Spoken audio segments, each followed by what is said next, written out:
हाय अस्सलाम वालेकुम। आज की वीडियो में एक्टिवा वाइब्रेशन क्यों होती है इसकी जानकारी देते हैं। इसमें ये 6 पीस रोलर बुश को बदलना है। ये रोलर बुश आपको इजीली किसी भी ऑटोमोबाइल या गैरेज पे मिल जाएंगे। इन तीनों में से आप अपने प्राइस के अकॉर्डिंग किसी भी कंपनी का डाल सकते। चलिए मैं आपको इनके नाम भी बता देता हूँ। तो सबसे पहले नंबर पर है होंडा और सेकंड बेस्ट है रोलन।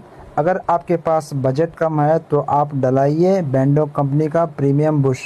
दोस्तों, जितना आप क्वालिटी मेंटेन करेंगे उतनी ही आपकी गाड़ी अच्छा चलेगी। जितना हम गाड़ी की ज़रूरत को पूरी करेंगे उससे ज़्यादा गाड़ी हमारी ज़रूरत को पूरी करेगी। ये हमेशा ध्यान में रखें। कहीं पर भी जाओ, किससे भी गाड़ी बनवाओ, लेकिन हमेशा ओरिजिनल स्पेयर पार्ट्स ही डलवाना। पैसा ज़्यादा जाएगा लेकिन आपकी गाड़ी का मेंटेनेंस कम होगा। वैसे होंडा गाड़ियों का मेंटेनेंस बहुत कम है, लेकिन जब मेंटेनेंस निकालेगी तो बड़ा झटका लगेगा मेरे भाई। हाँ मेरी जान, होंडा बोलते। जब भी किसी मैकेनिक के पास अपनी गाड़ी खुलवाए तो मैकेनिक भाई को थोड़ा टाइम दे ताकि अपनी गाड़ी अच्छी सी फिटिंग हो सके। जब शोरूम पे सर्विस के लिए छोड़ते हैं तो आप जल्दबाजी नहीं करते, और जब लोकल मिस्त्री की बारी आती है तो हमें गाड़ी अपनी अर्जेंट चाहिए।